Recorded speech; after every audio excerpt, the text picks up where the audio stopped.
Marco, adelante.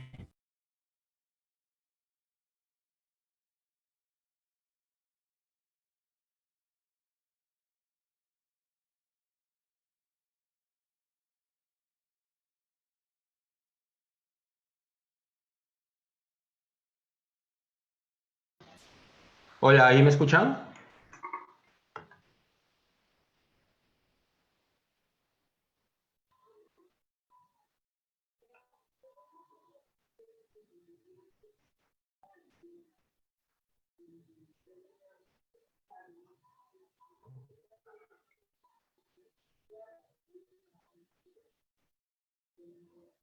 Hola, hola.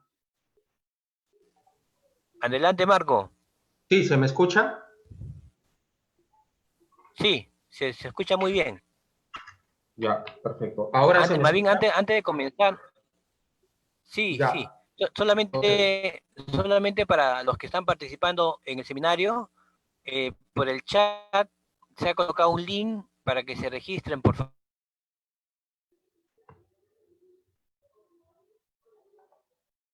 como participante de este seminario. Ya, ahora sí, Marco, adelante, por favor. Muy buenas noches o muy buenas tardes todavía. Lamentablemente no podemos sentir a las personas que se encuentran en la sala virtual.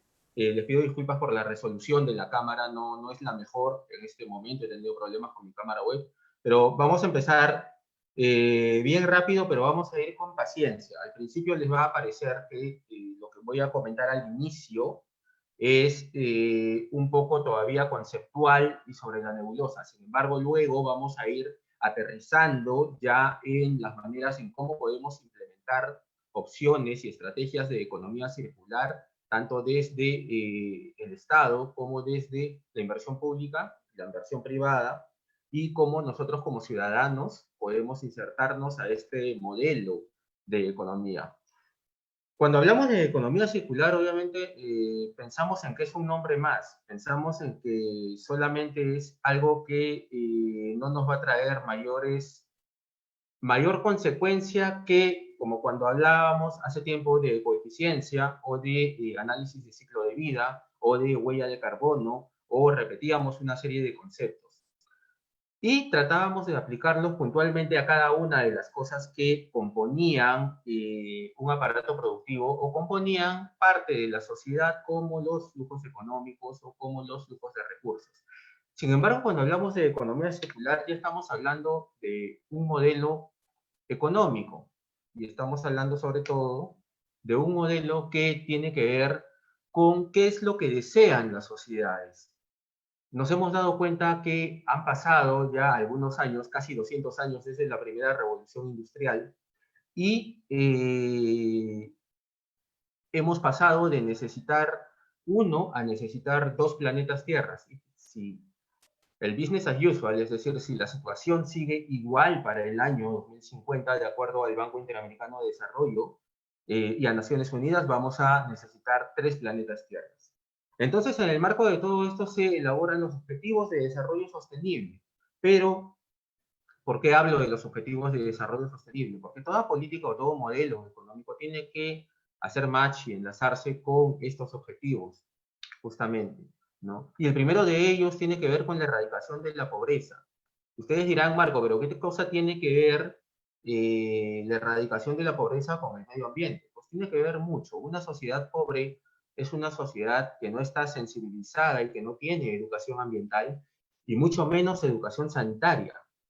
Recordemos que muchas de las catástrofes y muchas de las pandemias como las que vivimos ahora se han dado por un uso abusivo de los recursos naturales o también, como este es el caso, por el tráfico ilegal o legal, pero tráfico al fin de fauna silvestre, ¿no? Ese tráfico o esa manipulación de los recursos ha originado que haya cercanía entre algunas especies portadoras de virus que han ido mutando y que han generado alguna condición zoonótica para transmitir un virus, ¿no? Entonces, ¿y qué cosa tiene que ver eso con la economía circular? Tiene que ver porque las familias que informalmente a veces venden estas especies podrían haber entrado a otra cadena de negocio. podrían haber optado por otros caminos de agenciamiento de recursos, ¿no? Y obviamente una condición de pobreza va a hacer prevalecer no solamente el daño hacia esta misma población, sino que va a hacer prevalecer un uso irrespetuoso, abusivo e incipiente, sobre todo, de los recursos naturales, con las condiciones que acarrean, a su vez, por ejemplo, en el caso de la minería ilegal, ¿no? Donde tenemos el aprovechamiento de ciertos recursos y que estos recursos o estas actividades, como la minería ilegal, pues van deviniendo en trata de personas, van deviniendo en trabajo subvalorado, van deviniendo en daños a la salud, en daño a los ecosistemas, en la degradación de los servicios ecosistémicos en sí, ¿no? Entonces, tiene que ver con la economía circular, por supuesto. Y la lucha contra el hambre. Si bien es cierto, más del 30% de los alimentos en el mundo se botan y no se botan simplemente porque se hayan malogrado desde un origen. Se botan porque se malogran en nuestras casas y porque se desperdicia, es decir, no se aprovecha el valor completo de un recurso alimenticio. Y más adelante vamos a ver que la economía circular justamente se basa en el aprovechamiento completo de los recursos que se tienen a la mano, de los recursos y de los materiales en sí, ¿no? Uno de estos recursos obviamente son los recursos para la alimentación. En ese sentido, la economía circular está en línea con la lucha contra el hambre. Y ni qué hablar de respeto a la salud, de las condiciones de salud que deben tener las personas. Estamos en una época en donde hablamos bastante del plástico y, y es preciso porque, de acuerdo a muchos estudios de Naciones Unidas y de la Fundación Ellen MacArthur, de la que les voy a hablar después, prácticamente respiramos plástico. E incluso sabemos que pueden haber efectos en bebés recién nacidos por el consumo de plástico de los padres, ¿no? El microplástico incluso puede llegar a sobrepasar los alvéolos pulmonares y de esa forma llegar a la sangre. Ya se ha detectado plástico en personas. Entonces, estamos hablando de una sociedad que dentro del consumo ha preferido justamente este bienestar inmediato y no ha hecho prevalecer los derechos de la salud de las personas. Y esto ocurre en total, en todo el mundo, ¿no? No solamente en las sociedades más pobres, sino en todos los países.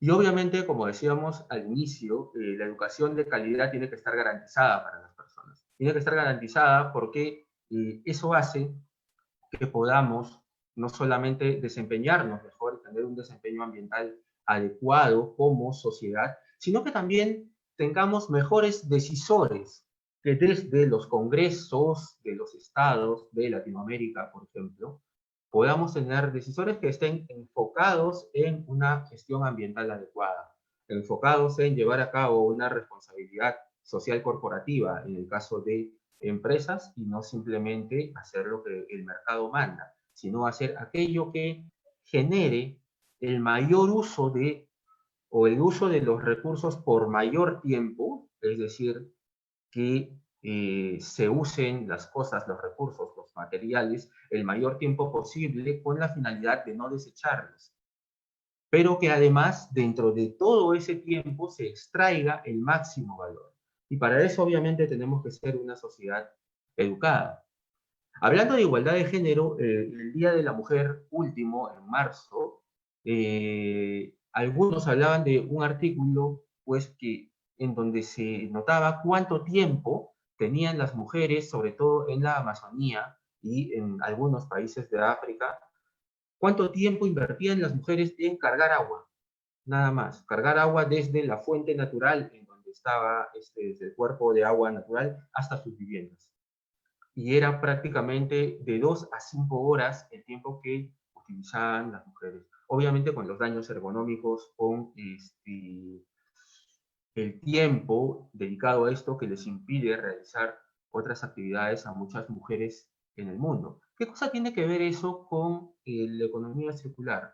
Tiene que ver porque un mejor aprovechamiento de los recursos quiere decir obviamente tener el recurso de manera oportuna. en cuanto a tiempo, en cuanto a la disponibilidad continua. Tener agua en una pileta comunitaria, por ejemplo, si bien es cierto ayuda, pero a veces esas piletas comunitarias no tienen agua siempre, es decir, la tienen durante horas, todos los días, o durante algunas horas, algunos días, ¿no? Entonces, ese tiempo que dedican principalmente las mujeres en zonas amazónicas y sobre todo en países de África, podría ser dedicado al enriquecimiento, por ejemplo, dedicarlo al cuidado de la salud o dedicarlo a la educación o a tareas simplemente que mejoren la calidad de vida.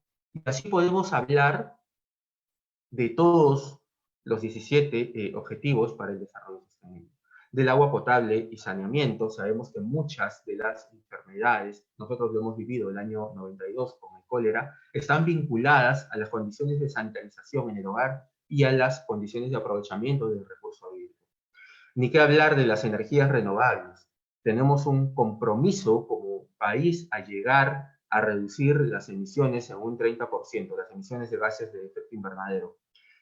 Obviamente, solamente vamos a llegar a esto cuando se opten por energías renovables que generen menos emisiones.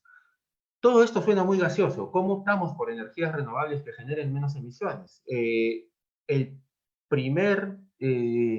la primera actividad o el primer servicio sobre el cual deberíamos enfocar es el transporte.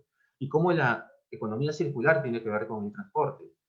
Tiene que ver de muchas formas, con la movilidad sostenible, por ejemplo, con el uso de bicicletas, con el uso de scooters también. Pero estas bicicletas y estos scooters tienen que además ser de alta durabilidad para que se propicie que no generen residuos.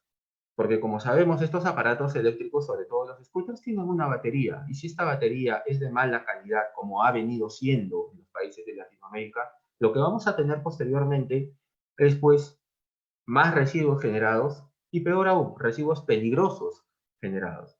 Entonces, cuando hablamos de durabilidad, estamos hablando de usar nuevamente por más tiempo los recursos, extrayendo al máximo su valor. En el caso de energías renovables, obviamente la motorización a partir de uno mismo, con el uso de bicicletas, es una forma también, ¿no? Y luego vamos a ver cómo el uso de bicicletas, pues, incide sobre no solo los objetivos de desarrollo sostenible, sino sobre la economía circular.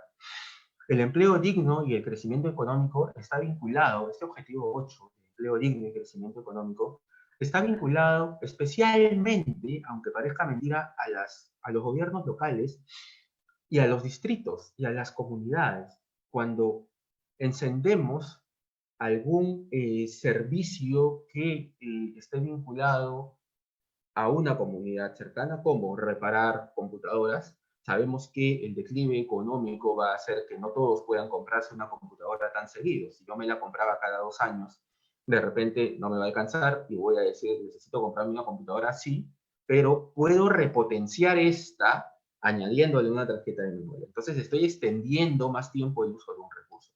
Lo mismo con los celulares.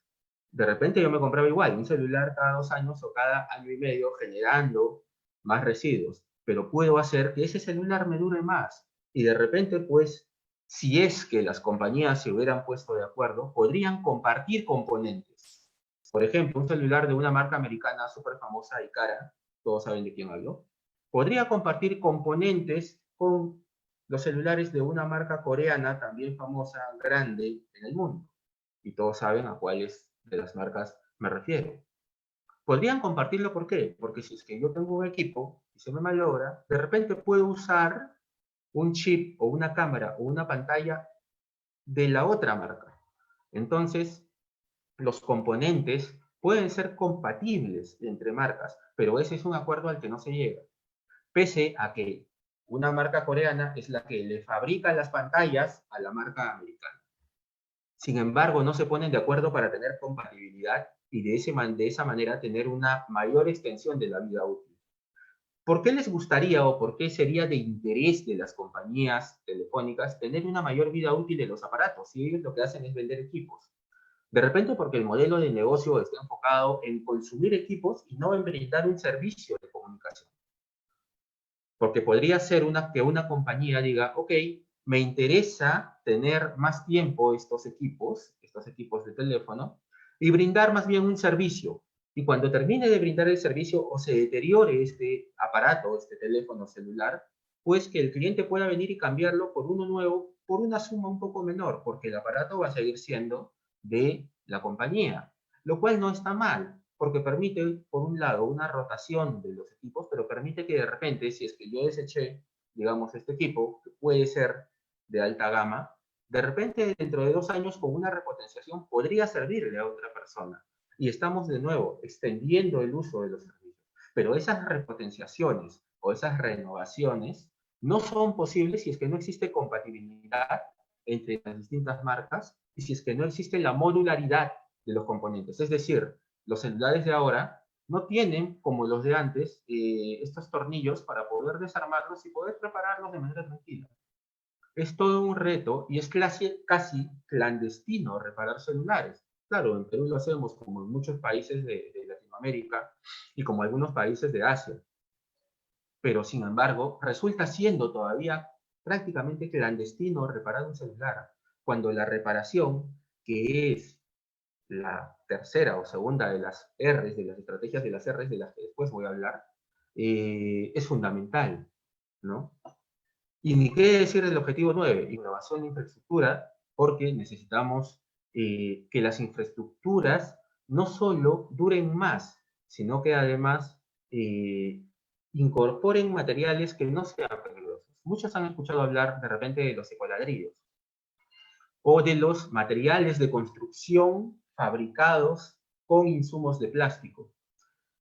La mayoría de nosotros sabemos que los plásticos contienen básicamente una cadena de polímeros, pero hay algunos plásticos que pese a contener la misma cadena de polímeros, contienen diferentes o manifiestan diferentes características: mayor flexibilidad, mayor resistencia al calor, mayor durabilidad, resistencia al rayado, etc. Todas estas características son posibles no solo por la cadena de polímeros, sino por las condiciones o por los aditamentos, elementos y compuestos que se agregan a la fabricación de este plástico. Muchas veces no sabemos qué cosa contienen estos plásticos. ¿Por qué? Porque son patentes. Y como son patentes, yo le puedo meter algunos materiales tóxicos como que de hecho se han incorporado. La pregunta para ustedes es: ¿quisieran vivir o construir un hogar o una vivienda donde ésta esté construida con materiales tóxicos o que contenga dentro de los bloques materiales tóxicos? Creo que nadie. El objetivo 10 es la reducción de la desigualdad. De todas formas, vamos a ver cómo luego algunas iniciativas, hay una iniciativa en Belo Horizonte que yo compartí en algunas de mis redes sociales, donde hay una comunidad que repara computadoras, y estas computadoras reparadas sirve para brindar el servicio no solo de acceso a Internet, sino de capacitación virtual a muchas personas.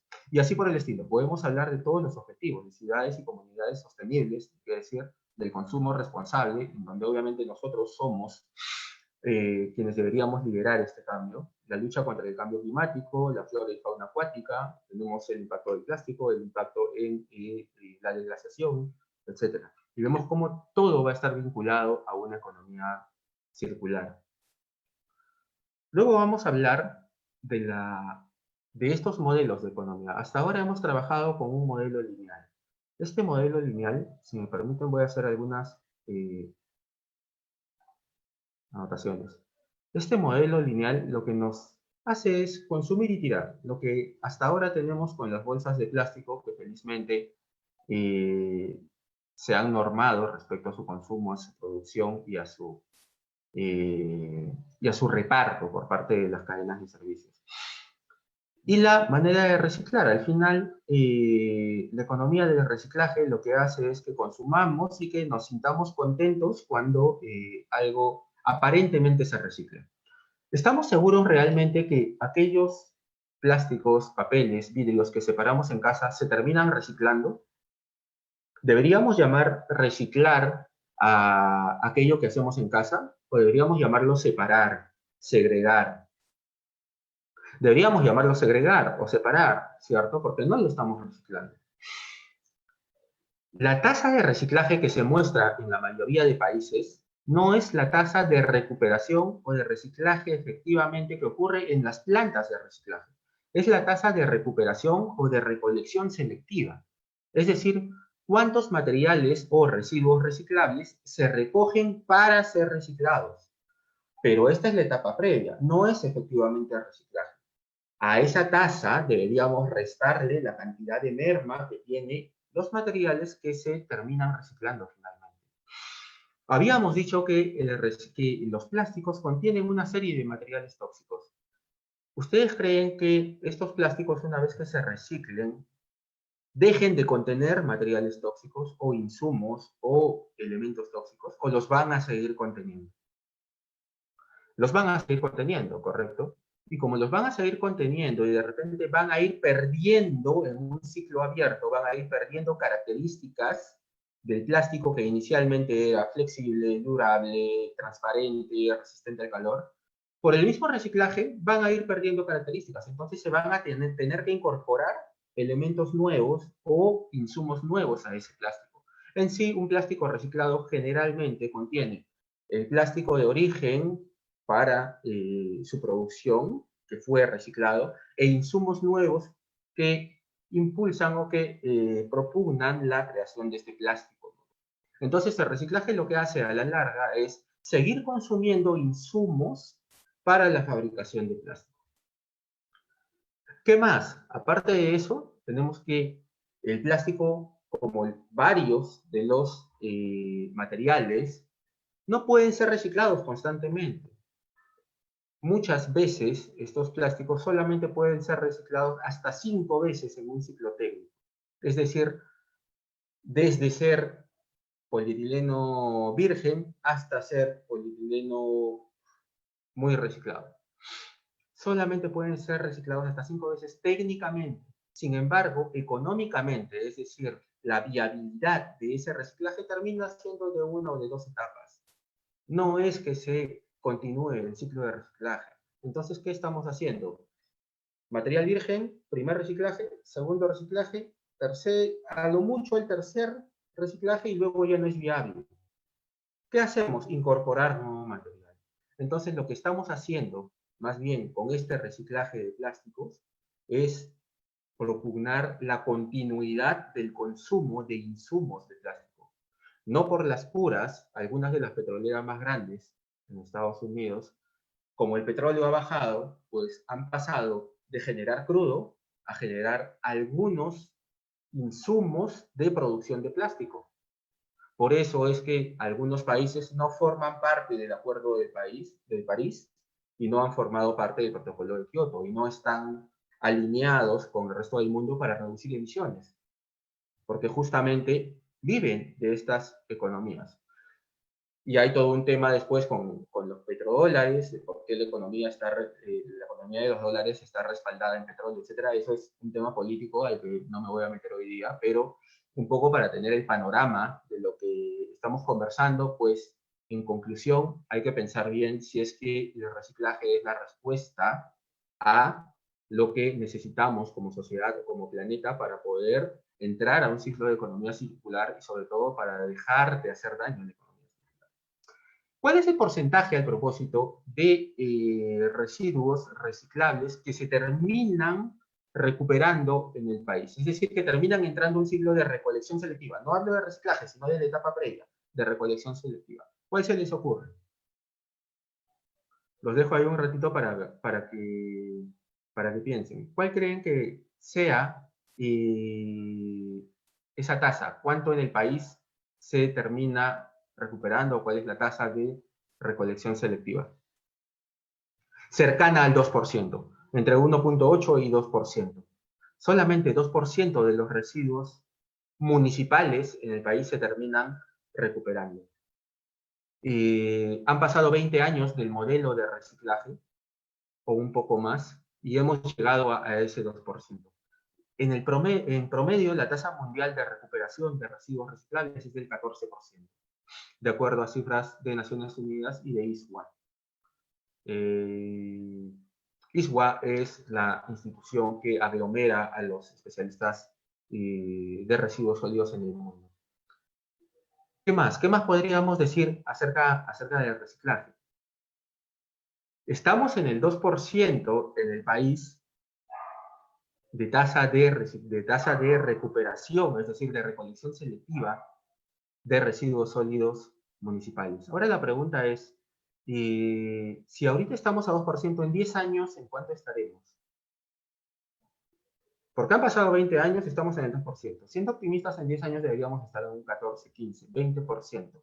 La pregunta es, ¿será suficiente para, uno, lograr la reducción de gases de efecto invernadero a la que nos hemos comprometido? ¿Será suficiente para poder decir que la formalización de recicladores es un mecanismo que hace que los recicladores salgan de la pobreza? ¿Será suficiente para dejar de tener microplástico en el mar? De hecho, si ustedes van a Ancón, hace 2 veranos estuve en Ancón, ustedes van a Ancón, con un cernidor o con un colador muy fino, ustedes en la playa pueden sacar plásticos de pequeños tamaños, que no es microplástico, es plástico pintado, nada más. Para que nos hagamos una idea del impacto del plástico y de cómo nuestras políticas, en el mundo, no hablo solamente, no hablo mal de ninguna entidad, simplemente digo que en el mundo, y en especial en Latinoamérica, todavía no hemos optado por una economía que verdaderamente bregue o luche para la disminución del plástico en su economía. Pero ¿qué cosa es la economía circular? Como ustedes ven en el gráfico de abajo, esta economía circular procura hacer que los residuos no se generen. Entonces la pregunta sencilla es, ¿qué es mejor? ¿Generar pocos residuos o propugnar no generar residuos? Obviamente va a ser mejor no generar residuos. Es un poco difícil, todavía no he logrado explicar qué es la economía circular para ustedes, pero sí podemos decir qué cosa no es economía circular. No es gestión de residuos, porque como vemos la economía circular se basa en la decisión de cómo producir para no generar residuos y para maximizar el tiempo de vida de los materiales y los recursos y para usar su máximo valor posible. No es reciclaje solamente, lo acabamos de decir, no solamente nos podemos basar en reciclar para poder llegar a una economía circular. No es ecodiseño, porque el ecodiseño está basado en una cosa, en diseñar una cosa, una infraestructura, etcétera, sino que va más allá. La economía circular es una economía colaborativa en donde no solo me preocupo por cómo voy a fabricar de repente este celular, sino me preocupo en de dónde vienen los minerales que voy a utilizar. Han sido extraídos de manera adecuada, han tenido una responsabilidad social corporativa eficiente y sí, sobre todo, han respetado por lo menos y han cumplido por lo menos los parámetros ambientales del país en el cual han sido extraídos. Y no es ecodiseño, obviamente. No es ecoeficiencia. La ecoeficiencia está basada, de nuevo, en el producto. En cambio, la ecoefectividad, de lo que vamos a hablar después, está basada más bien en todo el proceso de extracción de recursos y de consumo o de uso de los materiales y de consumo de los recursos. No es eco-friendly porque hasta ahora nadie ha podido definir qué cosa es eco-friendly. Es un término más marquetero, pero que no llega a definir aquello que busca el cuidado del ambiente. De nuevo, les pido disculpas porque esta parte es un poco conceptual, es bastante gaseosa. Vamos a aterrizar luego en casos específicos, en cómo las ciudades y cómo las economías pueden migrar hacia una economía circular.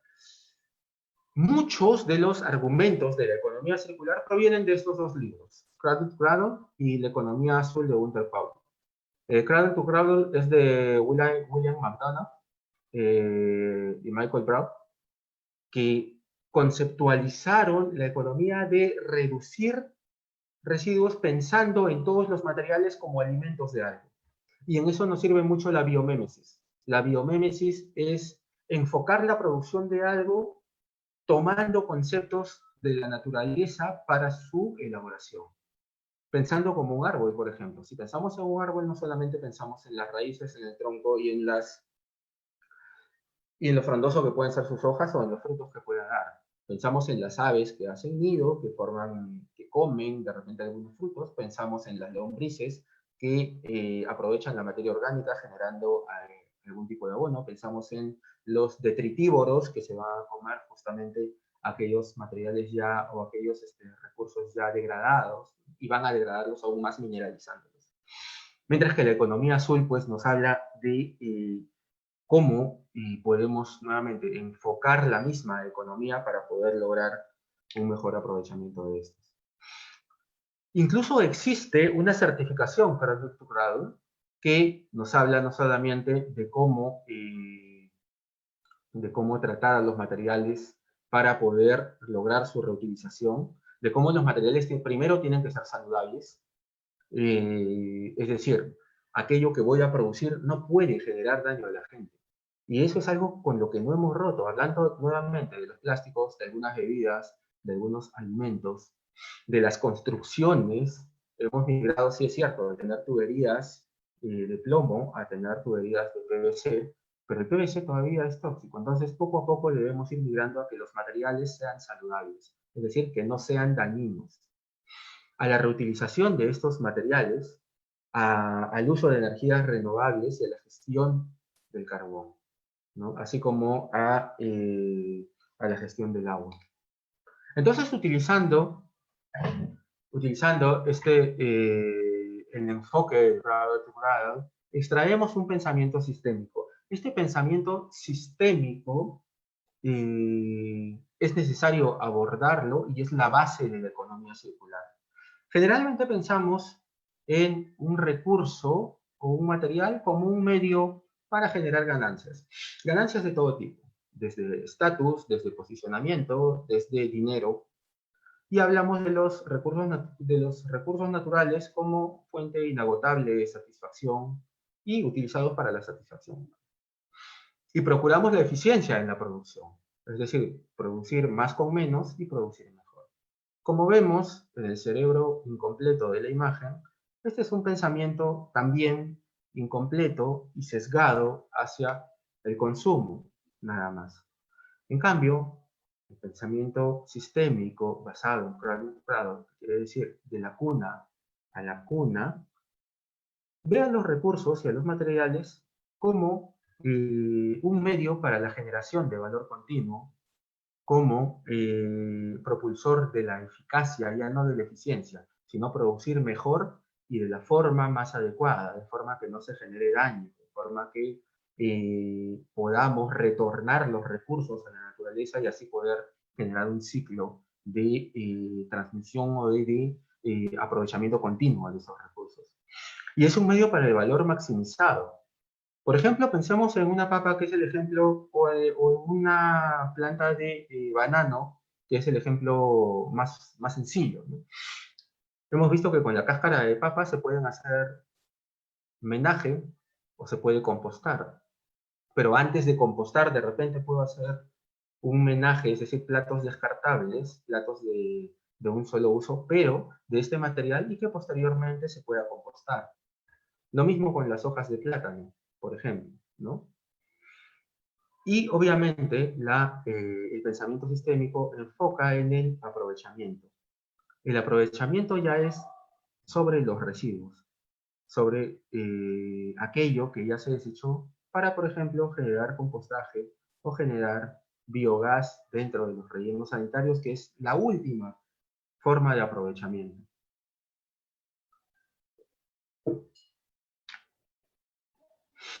Entonces, obviamente cuando hablamos de los recursos y materiales, estamos hablando de la generación de productos y de servicios.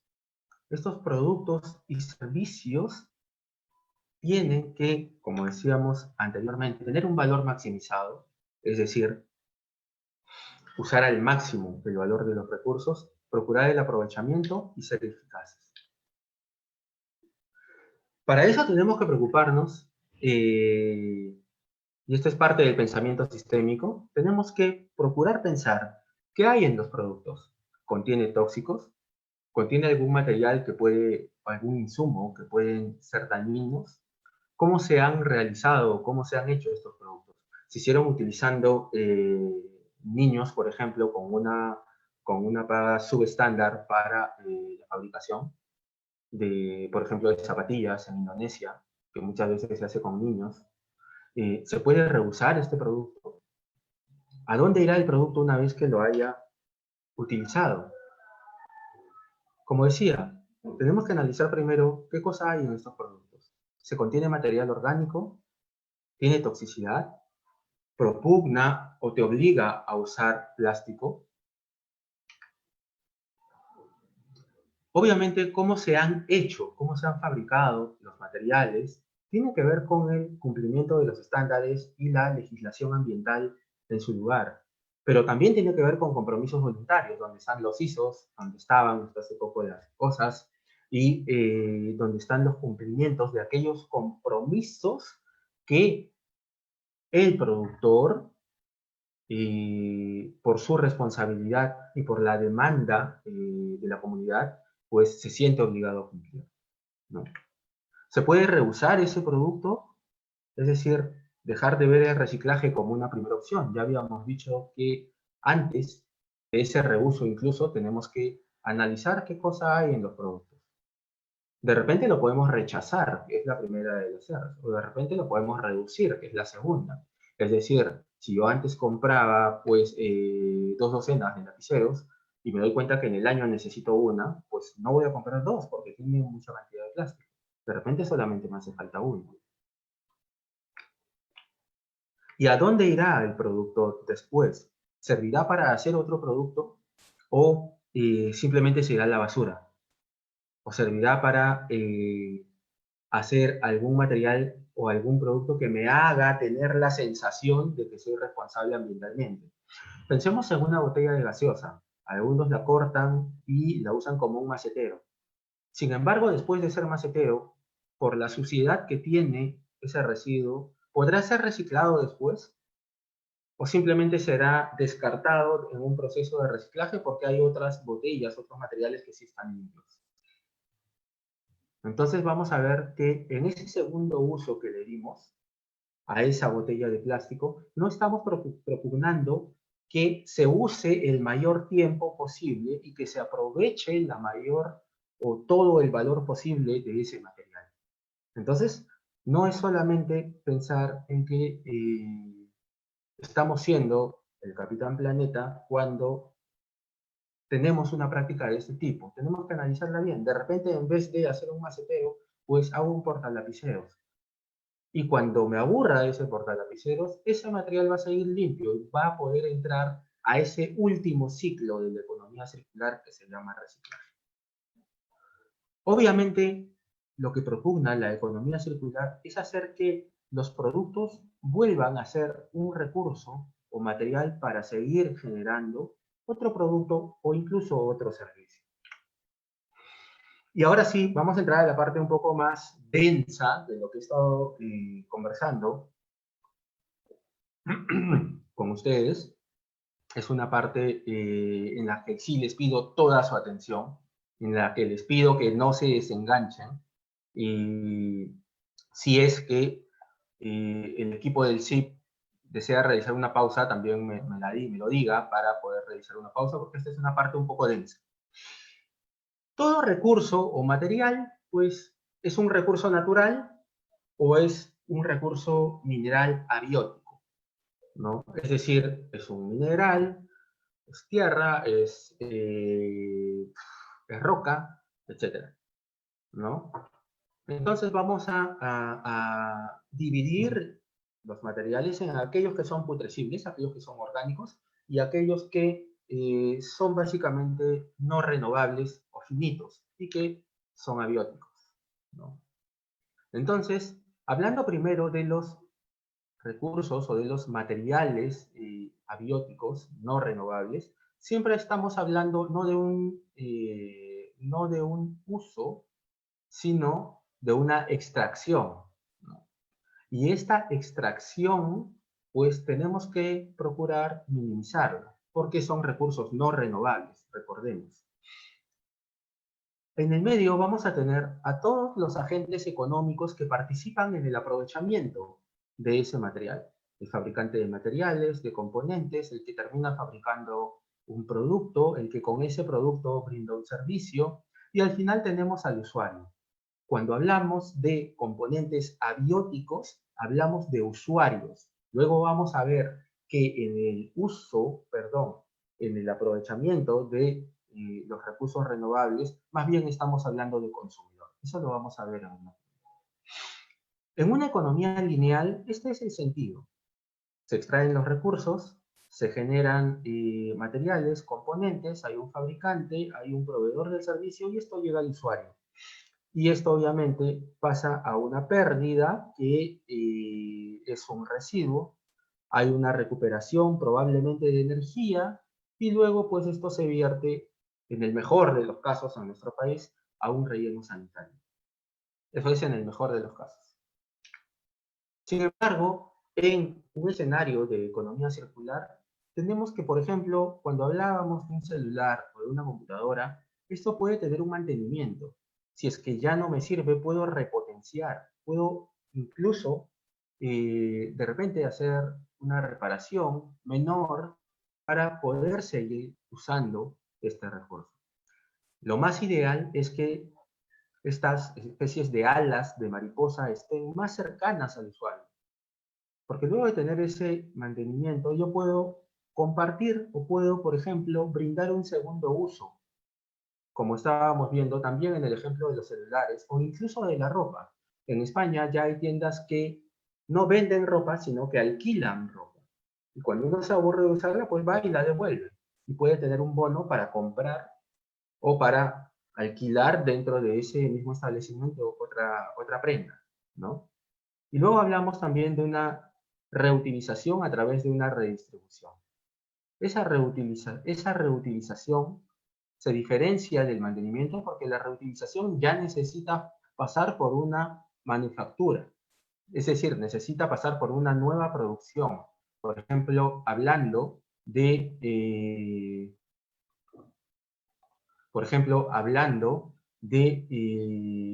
las repotenciaciones que se van a hacer para un nuevo usuario, ¿no? Y la restauración o renovación que regresa alguno de estos componentes, por ejemplo, la pantalla de un celular, por ejemplo, el chip de una computadora, o, por ejemplo, de repente el armazón de una bicicleta para poder ser aprovechado nuevamente por los fabricantes. Entonces, como ven, hay todo un ciclo previo que propugna o que facilita volver a este usuario, a otro usuario, a cualquiera de los usuarios, pero que hace que esto no fugue hacia una pérdida de residuo. Del mismo modo, vamos a tener el otro escenario, vamos a tener el otro tipo de aprovechamiento. Un segundo. Del mismo modo, vamos a tener el aprovechamiento de los materiales biológicos o de los recursos bióticos. Estos materiales biológicos o recursos bióticos van a pasar de una cosecha, vamos a llamarle cosecha en vez de extracción, al mismo ciclo, el ciclo del fabricante de materiales o de componentes. Imaginémonos madera, hay un extractor de madera, alguien que aprovecha ese recurso, alguien que hace mesas, que hace muebles, y alguien que de repente o provee un servicio o vende esas mesas, y hay un consumidor, ¿no? Sin embargo, no solamente decir que yo me aburro de esa mesa, puedo no solamente hacer una extracción de materia prima bioquímica, por ejemplo, destinando esa madera hacia un nuevo fabricante, ¿no? Yo puedo hacer que de la mesa que tenía, mediante un sistema de picado de algún productor, pueda fabricar, por ejemplo, paneles prefabricados para otros mobiliarios o para divisiones de infraestructuras, ¿no? O puedo propugnar, en el caso de los alimentos, hacer una extracción de materia prima nuevamente bioquímica. Si yo aproveché el banano, puedo aprovechar la cáscara o puedo aprovechar las hojas, ¿no? Y luego tenemos también el compostaje y la digestión anaerobia, también la generación de biogás y en una capa más alejada del consumidor, los biocombustibles. ¿Por qué? Porque después de usar los biocombustibles no hay retorno. Los biocombustibles tienen diversas aristas. Una de ellas es, por ejemplo, la siembra extensiva de soya o de maíz también para generar biodiesel. Entonces, sí, pueden ser óptimos los biocombustibles también, pero hay recursos, hay una alta demanda de recursos con el cambio de uso de suelo respectivo, con la generación de emisiones respectivas, ¿no? Lo que debemos procurar en ambos ciclos, tanto el de materiales como el de materiales biológicos, es que los círculos estén siempre más cerca del consumidor, es decir, que el aprovechamiento de recursos esté siempre cerca del consumidor. Todos estos aprovechamientos, excepto la generación de biocombustibles, van a terminar en una regeneración de la misma biosfera y van a producir nuevamente estos recursos naturales entrando nuevamente a este ciclo. Obviamente van a haber pérdidas. Esas pérdidas o esos rechazos van a ser aprovechados o debieran ser aprovechados mediante la recuperación de energía, ¿no? Por ejemplo, mediante el aprovechamiento de madera para generación de pellets para ser usados como combustibles. Y luego, finalmente, llegar ya a un vertido que debe ser mínimo, debería ser casi nada de lo que se tenga. Entonces, este es el diagrama de mariposa de la Fundación Ellen MacArthur, es el más conocido y el más aplicado en cuanto a la economía circular para poder explicarla, pese a un poco de complejidad que tiene, eh, es el más sencillo y a la vez el más completo que se ha podido realizar para explicar la economía circular. Sin embargo, tenemos también la estrategia de las 10 R's. Vamos a hablar un poquito de estas 10 R's porque, si bien es cierto, estas 10 R's no completan lo que es la economía circular, nos sirven sobre todo para enfocar qué cosa hacer con los materiales. Por ejemplo, la primera R es rechazar. Hay bienes, hay materiales que no necesitamos, sobre todo con aquellos consumos en exceso. Y no solamente aplica al plástico o aplica a materiales inorgánicos, sino también, por ejemplo, a la comida. Muchas veces consumimos alimentos, o mejor dicho, compramos alimentos que al final no terminamos consumiendo. Y simplemente, pues, los botamos. Ni siquiera hacemos un aprovechamiento posterior en casa, ¿no? Y hay que repensar, hay que reflexionar respecto a la forma en que se genera valor, a la forma en que se va a producir. Si es que yo, por ejemplo, soy una industria azucarera, tengo que repensar el proceso no solo de modo que produzca más, sino del modo que genere menos desechos y de menor peligrosidad. Pero además que cada recurso que se utilice y producto que se genere puedan ingresar a una cadena de reaprovechamiento. Y la reducción tiene que ver con cómo yo reduzco la necesidad de ciertos materiales. Cómo hago que los materiales, o mejor dicho, cómo hago que mis actividades en la casa o que mis actividades dentro de la producción de un gran sistema no es que requieran menos, sino que pueda reemplazar algunos productos por otros, tal vez de menor peligrosidad, o tal vez no los necesito en tal cantidad, de modo que reduzco la cantidad de mermas. Y el reuso, bueno, ustedes ya lo conocen, ¿no? Pero sin embargo, lo que no está propugnado y no está impulsado en países como el nuestro es el mercado de segunda mano.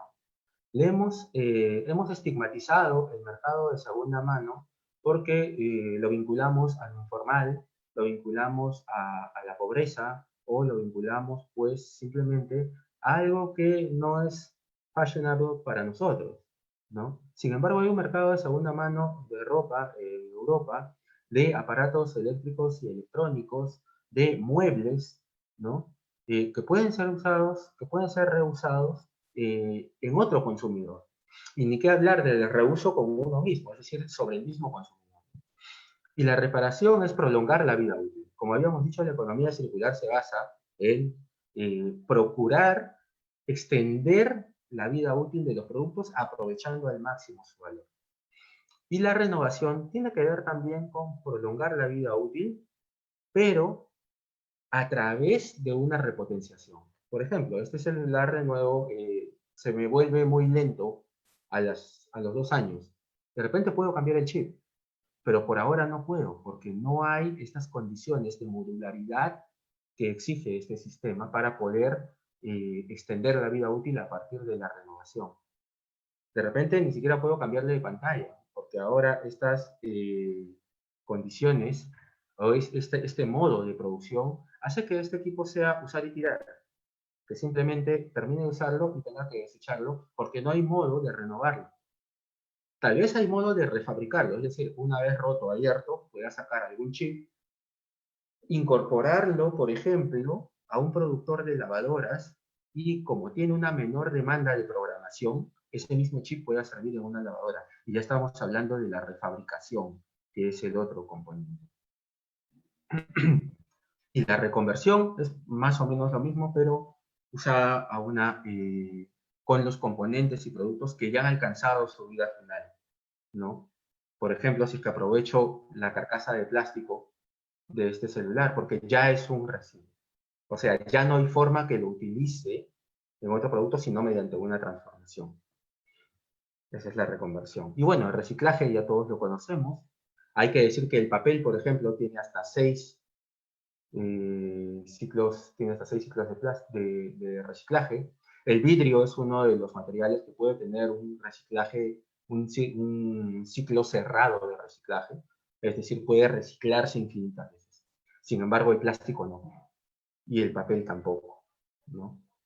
Y bueno, la recuperación se da sobre la energía, es decir, sobre la capacidad calorífica que tienen los materiales.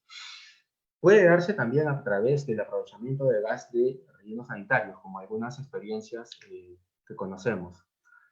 Ahora, si analizamos más estas 10 R's, y repito, hasta ahora suena filosófico, suena como que no aterriza esto sobre la realidad, como con ejemplos lo vinculamos, todavía eso lo vamos a ver en un momento, pero exploremos cómo estas 3 R's pueden organizarse o cómo responden a la realidad. Si nos damos cuenta, rechazar, repensar y reducir está enfocada en el usuario, en no usar o consumir innecesariamente. Es decir, es una decisión que toma el productor o que tomamos nosotros como consumidores. En cambio, el reuso, la reparación, la renovación, la refabricación y la reconversión están enfocadas ya no en reducir el consumo, sino en alargar la vida útil, en extender al máximo la vida útil del uso del recurso. Y como vemos, los últimos peldaños, las últimas capas de esta pirámide invertida, es el reciclaje y la recuperación, que está dedicada a aprovechar los materiales y energía cuando las demás opciones no son aplicables. Cuando las demás opciones no son aplicables. Ojo, y esto es lo que debemos propugnar y lo que nos debemos llevar después de conversar, después de esta pequeña charla. Entonces tenemos que la economía circular es posible, siempre y cuando tengamos un pensamiento sistémico. Es decir, la economía circular se basa en el pensamiento sistémico.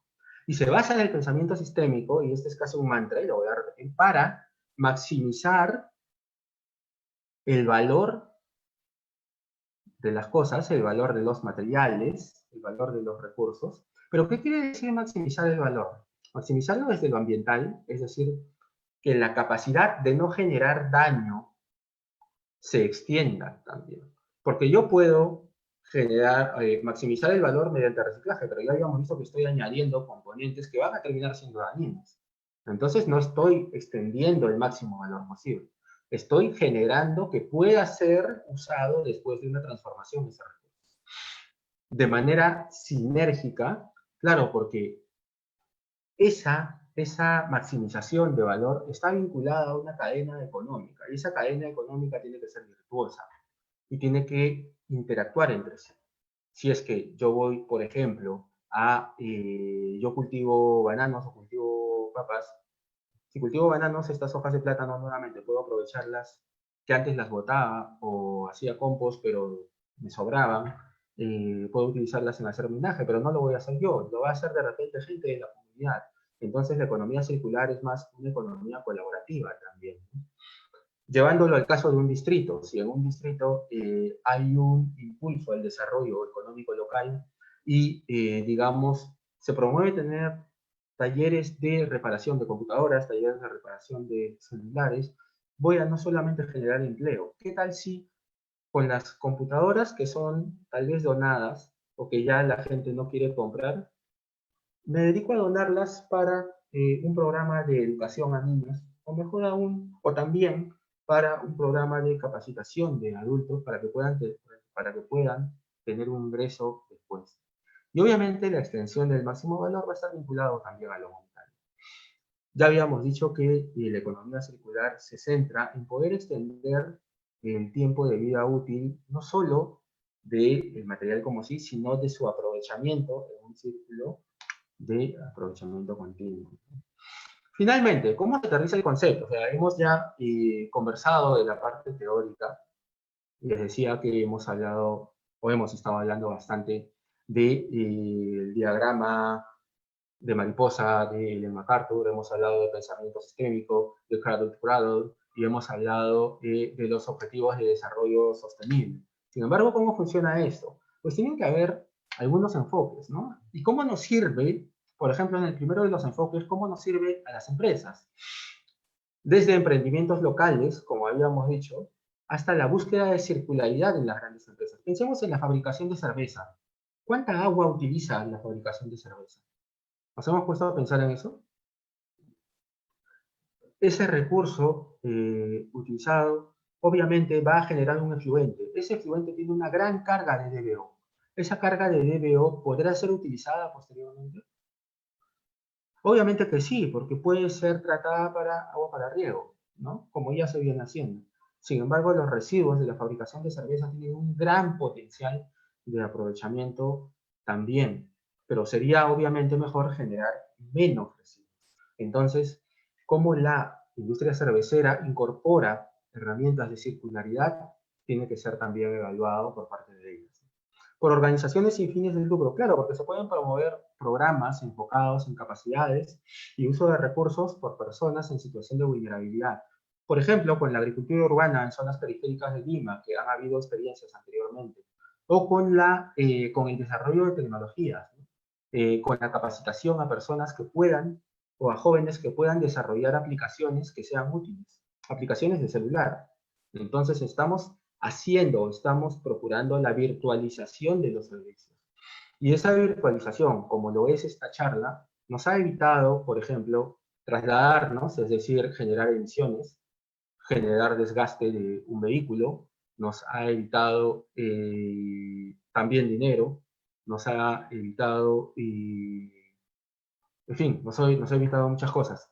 Pero, sin embargo, la virtualización también tiene algunos impactos.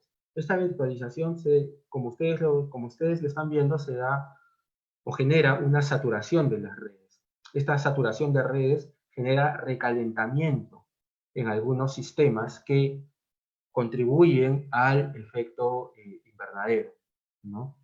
Hay recalentamiento también por el uso de cableado, como ustedes saben, el Internet de continente a continente se transmite mediante un cableado. Y ese cable emite calor y está debajo del mar. Y mientras más usamos estas redes, se genera calor. Entonces, eso de alguna manera podría estar afectando a especies marinas. Y no nos hemos puesto a pensar en eso. ¿Qué más? ¿Qué podría hacer el Estado? El Estado regula, incentiva, fiscaliza y sanciona. Esas son algunas de las funciones básicas, principales del Estado. Hay algunas iniciativas que ya ha tomado el gobierno central. Por ejemplo, se tiene el Decreto Supremo 003 del Ministerio de Producción, que salió en febrero último, si no me equivoco, o marzo, febrero, que establece la ruta crítica para la economía circular en los sectores de manufactura y pesca. Entonces, ¿qué pueden hacer? ¿Qué puede hacer el gobierno central? ¿No? Generar políticas, priorizar sectores y priorizar espacios. Generar políticas como ya lo ha venido haciendo, tal vez a partir de esta ruta crítica, generar escenarios como lo está haciendo con el decreto legislativo 1278, que es la Ley de Gestión Integral de Residuos Sólidos, donde ya se habla de aprovechamiento de material de descarte, que ha sido modificada recientemente por el decreto legislativo 1501. Y se habla además ya de economía circular de esta norma, ¿no? Pero los gobiernos locales son tal vez los más importantes, porque los gobiernos locales son aquellos que van a poder incentivar directamente los negocios locales. Y estos negocios locales pueden ir desde el alquiler de bicicletas. Seguramente quienes hemos crecido en los 90, sabemos que antes había alquiler de bicicletas, ¿no?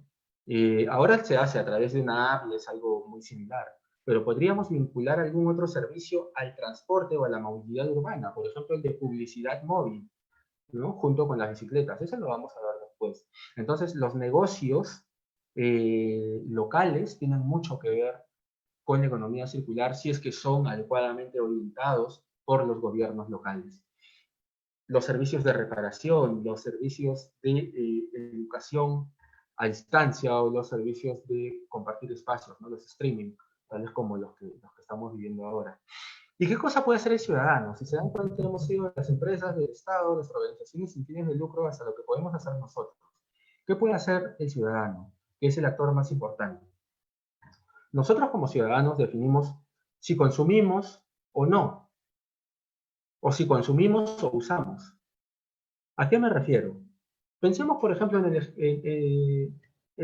aparato básico del hogar, un taladro. ¿Cuántas veces usamos un taladro en 10 años, en toda su vida útil? De repente 3, 4 o 5, o hasta 10. Dentro de esas 10 veces, ¿cuántos minutos usamos un taladro para hacer un agujero? De repente menos de un minuto. El tiempo uso de un taladro en Estados Unidos es de 10 segundos, ¿no? Digamos que en Latinoamérica nos gusta hacer más huecos, nos gusta usar el taladro, nos gusta cómo suena, etc. Que lo usemos 30 segundos, un minuto, ok. Que lo usemos un minuto por año. Durante 10 años lo hemos usado 10 minutos. La pregunta es, ¿habremos aprovechado la vida útil al máximo de ese equipo o no la habremos aprovechado?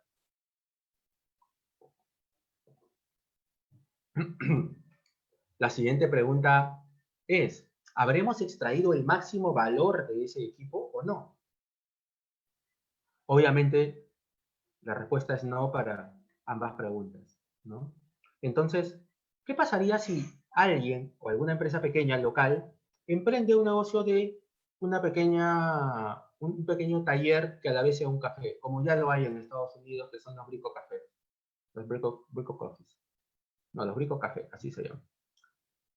¿Qué pasaría? Tendríamos una moladora, un taladro, algunas herramientas más, menores, obviamente, herramientas menores en un espacio compartido, donde más personas puedan usar estos equipos, donde de repente yo quiero reparar algo y lo llevo, o donde de repente puedo ir, tomar una de las herramientas en alquiler, usarlas en mi casa y devolverlas a los 2 días o dentro de un máximo, qué sé yo, de 3 días cuando termine de usarlas, ¿no?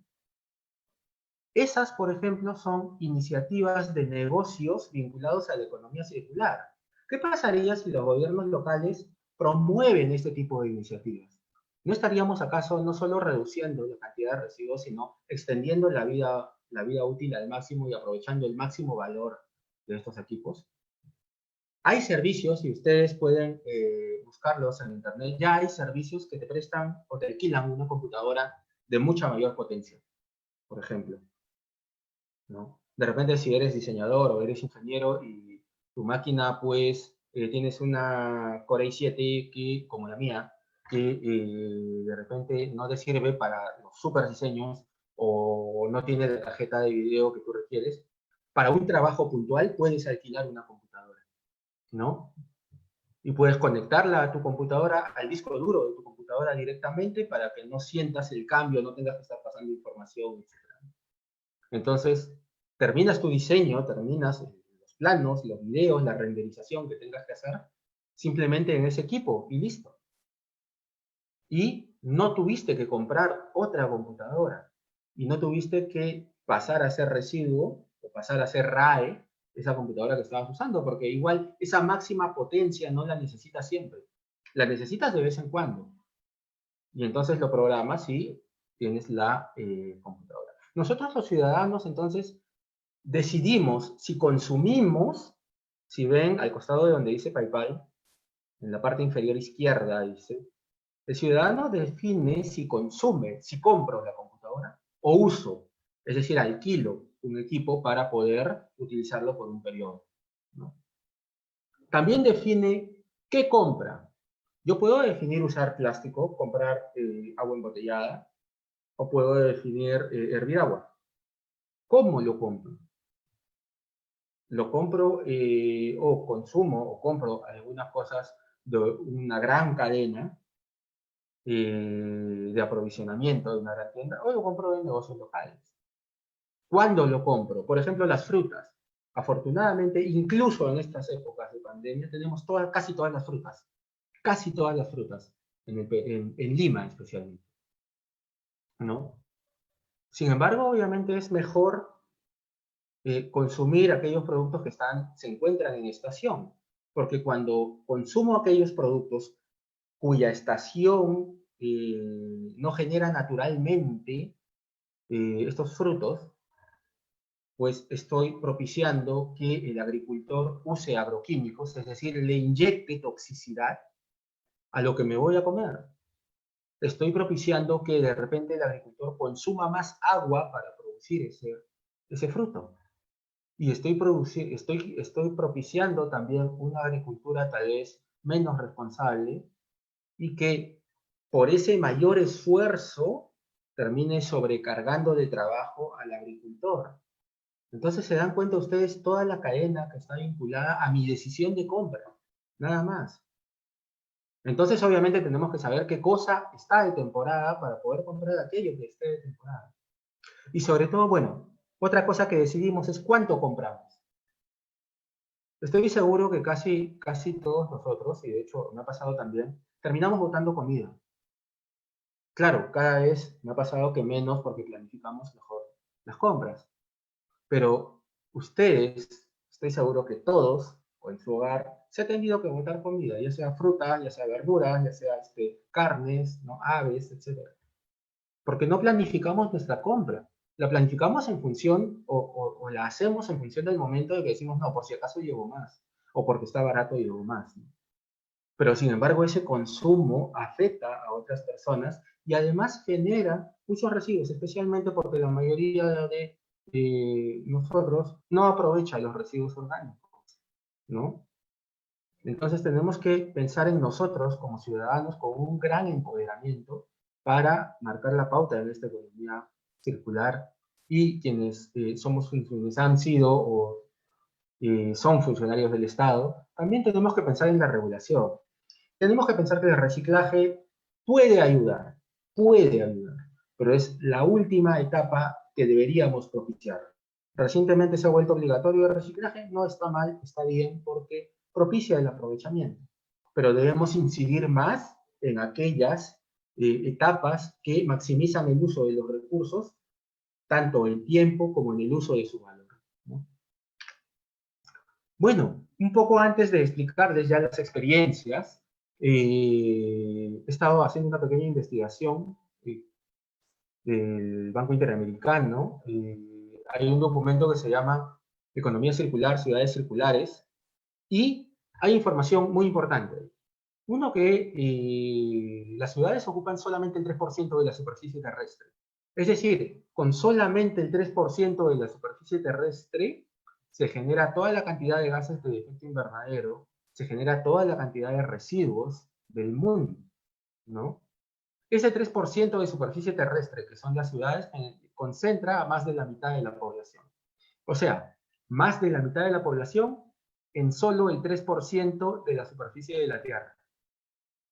Obviamente eso es dispar, eso es desbalanceado como planeta. Las ciudades generan el 80% del PBI mundial y todo eso basado en una economía lineal principalmente. ¿Qué más? Las ciudades son responsables del 75% del uso de los recursos naturales y del consumo del 66% de la energía producida. Nuevamente, ese 66% de la energía que se consume en el 3% de la superficie del planeta. Pero, sin embargo, existen experiencias que sí vale la pena resaltar. Y voy a hablar de experiencias en Latinoamérica, para decir que no estamos alejados, que no estamos viendo Suiza, Alemania, otros países que tal vez nos llevan algunos años de adelanto en cuanto a la aplicación de estas economía circular.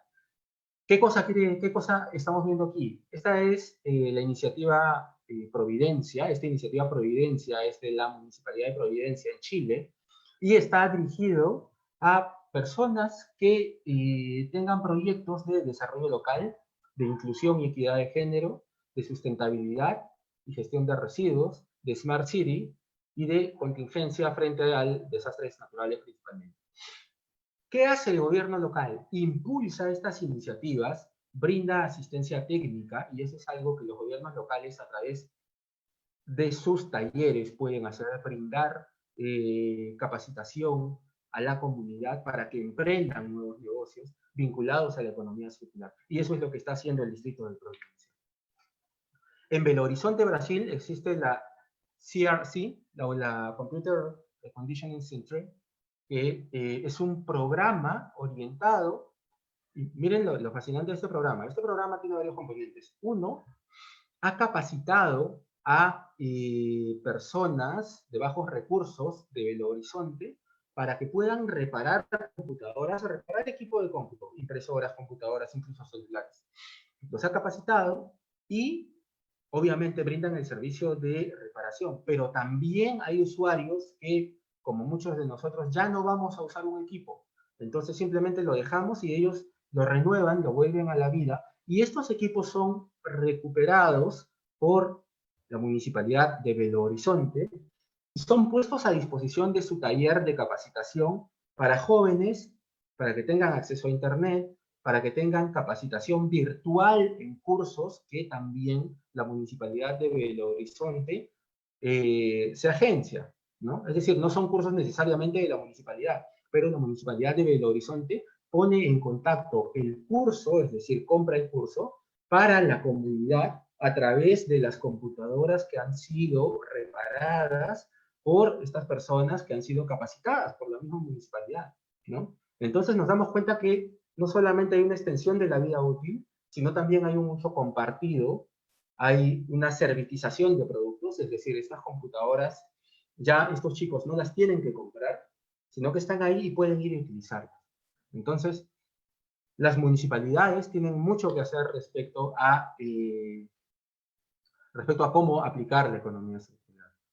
Otro ejemplo que mencionaba hace un rato es la movilidad urbana sostenible. Esta movilidad urbana sostenible, pues, puede vincular otro servicio. ¿Qué pasaría si yo añado, como estamos viendo aquí, añado un pequeño módulo, o puede ser también un banderín publicitario, y cobro por mostrar esa publicidad? ¿Qué pasaría si ese banderín no fuera de plástico, sino que fuera una lona de alguna tela, digamos, de tela jean reciclada? Además teñida con algún tinte libre de tóxicos. ¿No sería mejor? Porque estaríamos brindando dos servicios. Uno, el de movilidad urbana, y otro, el de publicidad móvil, con un solo recurso. Y con energía limpia, que es obviamente la atracción misma de la persona que usa la bicicleta. Y se podría tener dos ingresos, es decir, por el alquiler de la bicicleta y por el paseo o por la misma muestra de la publicidad, por la circulación de la publicidad. Ven cómo la economía circular nos ayuda a enfocar y a desarrollar no solamente la economía local, sino también las ideas de innovación de emprendedores y además propiciar o desencadenar la servitización de productos, porque los usuarios ya no van a tener que comprar una bicicleta, van a alquilar una bicicleta. Y como la van a alquilar, quien brinde el servicio tiene que asegurarse que esa bicicleta sea durable, que sea confiable, ¿Por qué? Porque si no se va a malograr y va a pasar a ser un residuo. Y eso no le conviene a quien provea el servicio. Lo que conviene es que tenga la máxima duración posible y que se use el máximo valor posible. Nosotros el mes pasado realizamos una encuesta en Bedoya y Venero justamente sobre la movilidad sostenible. Aplicamos la encuesta sobre 108 personas, se aplicó del 7 al 14, perdón, del 7 al 14 de mayo, en personas de entre 15 y 60 años. Y una de las preguntas fue, ¿estaría dispuesto a usar bicicletas como medio de transporte a su trabajo, estudios, compras u otras actividades? Y hubo un rotundo sí para el 50 y, casi el 52%. Y el 32% dijo que usaría las bicicletas como una segunda opción. Es decir, entre primera y segunda opción se completa un 84%. Ahora, esto fue lo curioso. ¿Qué aspecto del uso de bicicletas se valoran más? Especialmente es curioso por esta coyuntura que estamos viviendo. La reducción de gases contaminantes respondió la mayoría. Sin embargo, las otras dos respuestas, casi vinculadas al 40%, es el contacto menor con otras personas. Es decir, este servicio de movilidad urbana lo que propicia es que una sola persona se traslade en bicicleta, obviamente, pero eso hace que ya no tenga que usar un servicio de transporte público y con eso tenga un menor contacto con gente y, por ende, menores probabilidades de contagio del COVID-19. Otro aspecto que nos resultó curioso fue la sensación de independencia en la ventilación. Es algo que valoran mucho los usuarios o los potenciales usuarios. Solo estoy mostrando algunas de las preguntas, la encuesta fue más larga, tal vez en un Facebook Live de Bedoya y Venero transmita todos los resultados de la encuesta.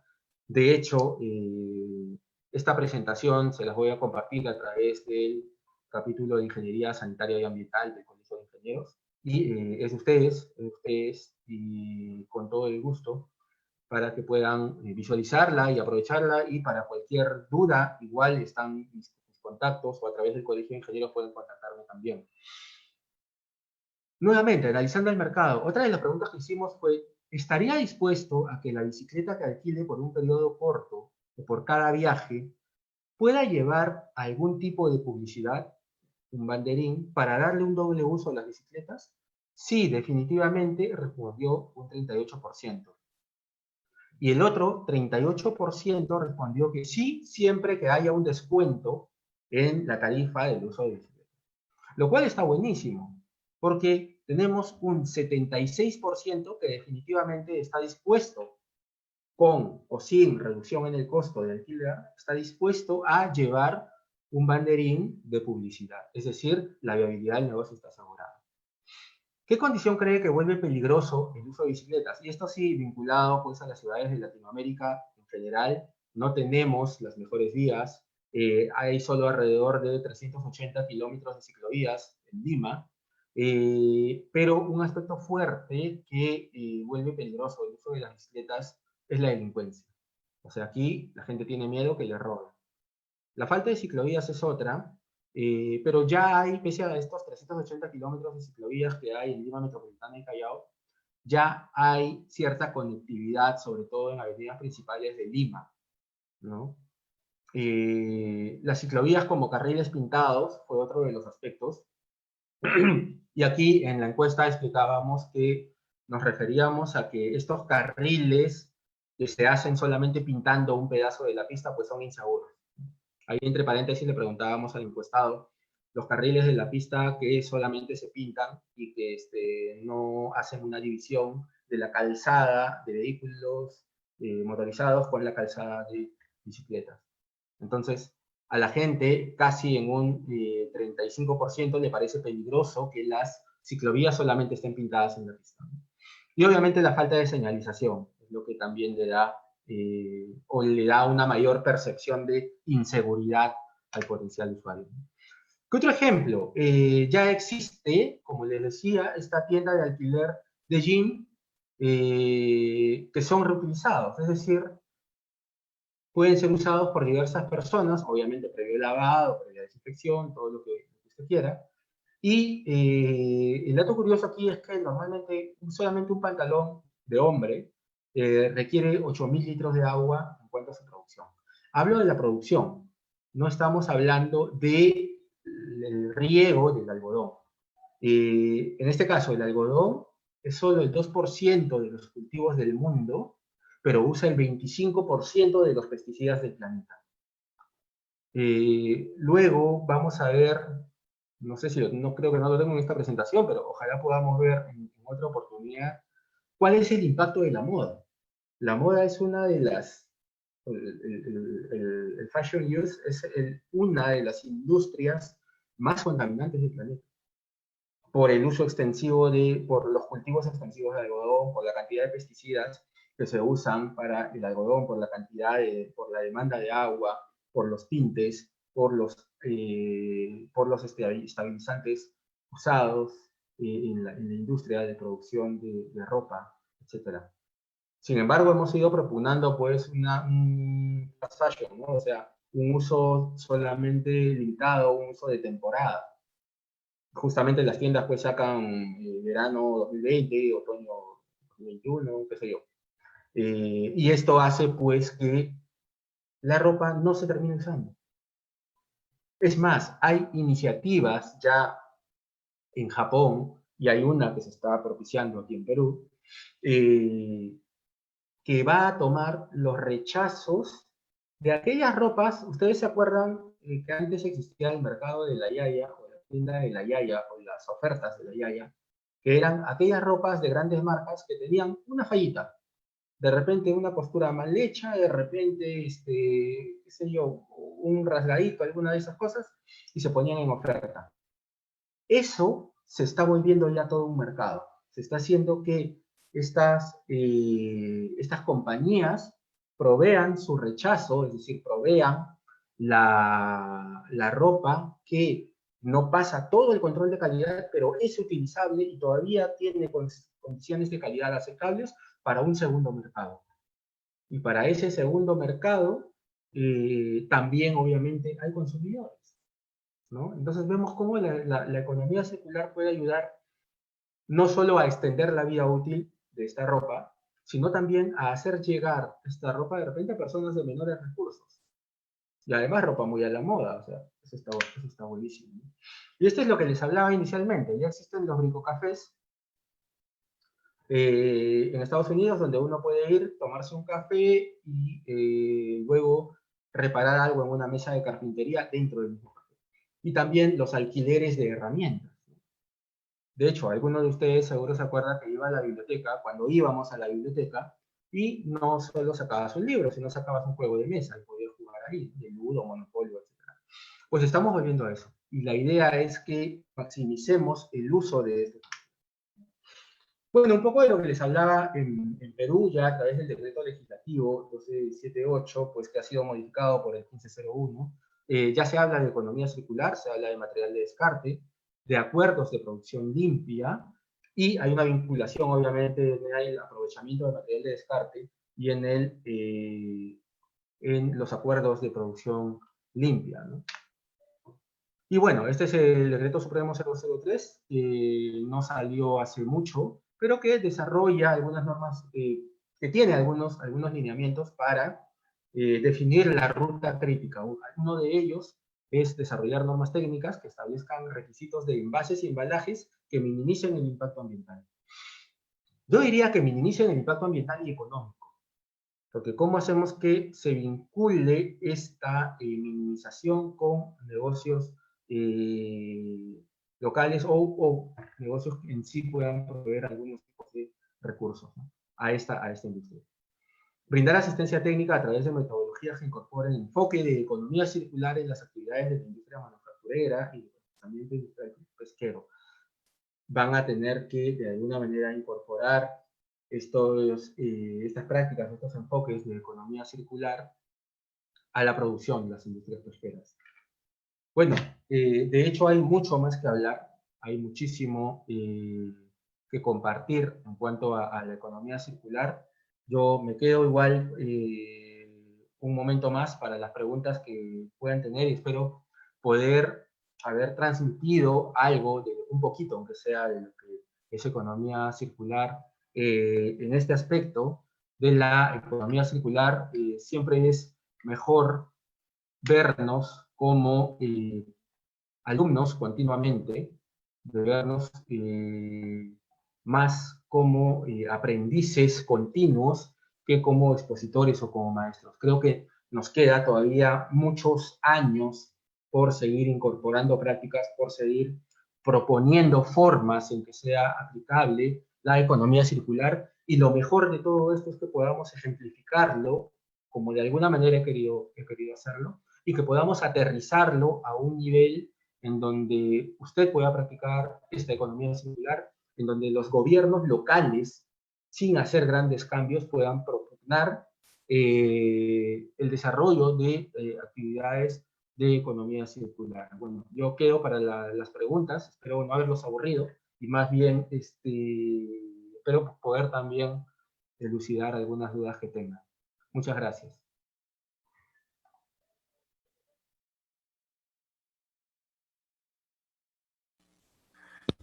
Muchas gracias a ti, Marco. Has tenido una brillante exposición. Más bien ahora vamos a pasar una ronda de preguntas para enriquecer, ¿no? Este seminario virtual. Y vamos a otorgar la palabra primero a las primeras personas que están levantando la mano, ¿no? De acuerdo a los iconos, ¿no? Al icono que se encuentra en la plataforma. Hay unos iconos en la parte inferior, ¿no? De los participantes para que puedan hacer clic y pedir la participación. Por lo pronto, Oscar Murgueitio, luego Sumachuari y Sí, Julio. Ya, adelante Oscar, por favor, para gracias. que pueda formular su pregunta. Gracias. Muy buenas noches. Acá la pregunta es esta. Esta es una gran oportunidad para poder hacer algunos cambios estructurales. Se está planteando unos cambios estructurales para el próximo semestre. Quería saber si se están organizando o uniendo especialistas y personas que tengan esta iniciativa para plantear y poder aterrizar algunas de estas ideas. Ok, muchas gracias. La Gracias. siguiente persona, Sumachuari, por favor.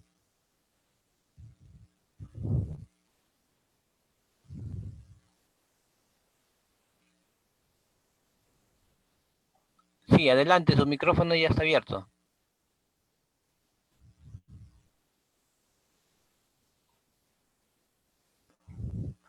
Sumachuari tiene la palabra. No. Si no, a Julio, el usuario Julio.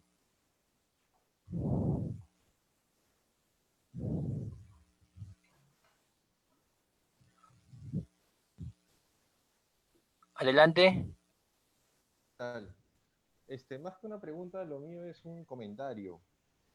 La economía circular para mí es una idea muy ejemplar, todavía no aplicable en este momento en nuestra industria, por muchas razones. Voy a mencionar algunas. La economía no favorece la reutilización de los residuos de algunos productos. Todavía hay muchos insumos en la cual los costos son mucho más baratos comprar un insumo nuevo que usar el residuo de otro producto. En esta intervención de los productos asiáticos hacen de que la economía sea mucho más baja en los insumos para poder comprar y adquirir y realizar otros nuevos productos. ¿Aló, me escucha? Sí, Sí, ok, gracias. Ya, falta. El otro punto, en el marco normativo actual todavía el nivel ministerial y nivel de gobiernos locales todavía no contempla herramientas en la cual se pueda unir la economía de circular, ¿no? Las municipalidades, por ejemplo, todavía tienen una idea muy de disposición lineal en la cual es menos problemático disponer los residuos a un botadero que realizar todo el proceso de gestión para la implementación de una economía circular en temas de municipalidades, por ejemplo, ¿no? Y a la par también, pues los residuos de un producto es muy probable que tenga grados de toxicidad, ¿no? Que impide la inserción al ciclo productivo. Es más teniendo en cuenta la rigidez legal con los que se rige la industria a nivel LMPs, ECAs, ¿no? y si es que todavía hay algún manual, alguna norma donde indique los grados de toxicidad de estos productos, porque si no hay, tendríamos que regirnos por normas internacionales que aún incluso son mucho más rígidas, ¿no? Y por último, no estoy de acuerdo con un comentario que se hizo al mención del inicio de la exposición donde se dijo que se debe minimizar la extracción de recursos en la industria. O sea, podríamos cambiar otros recursos que generen menos impactos ambientales, pero no minimizarlo, porque eso no es conveniente plantearlo y más aún si uno está ejerciendo pues un puesto de responsabilidad ambiental en la industria, pues no se podría plantear, podrías plantear el cambio de recursos que generen menos impacto, pero no minimizar la extracción, eso no es factible. Gracias. Ok, Aldair, por favor, tiene la palabra. Buenas noches con todos. Ante todo, felicitar por la ponencia realizada por el ingeniero Marco. Mi pregunta es si necesariamente tendríamos que pasar por una economía de reciclaje para poder pasar a una economía circular, viendo la gestión actual en nuestro país en materia de residuos sólidos, ¿no? Es esto. Gracias. Ok, gracias. Sumachuari, por favor.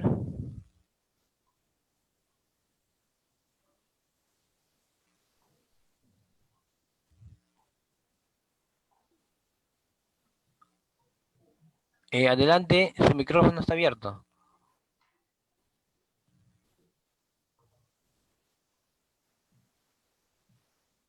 No se le escucha. Pasamos para Fiorella. Actualmente, primero de mayo. Aló, sí, buenas noches.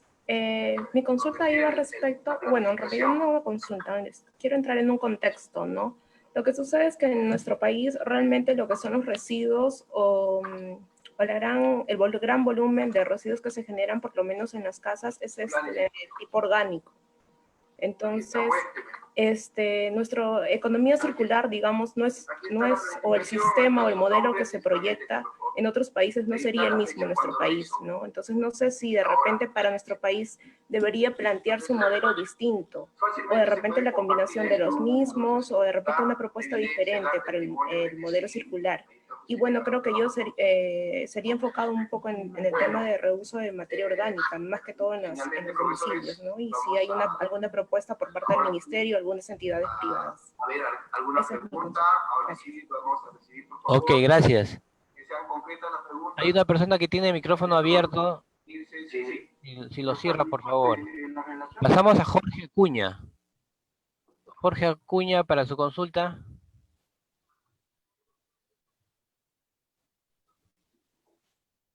Buenas noches. Adelante, por favor. Sí, se le escucha. Y ya, quería saber si esto es equivalente a un cambio de proceso de producción que alcance aprovechamiento del 100%. Ok, gracias. Finalmente, Sumachuari, por favor, nuevamente, intente formular su pregunta. Adelante.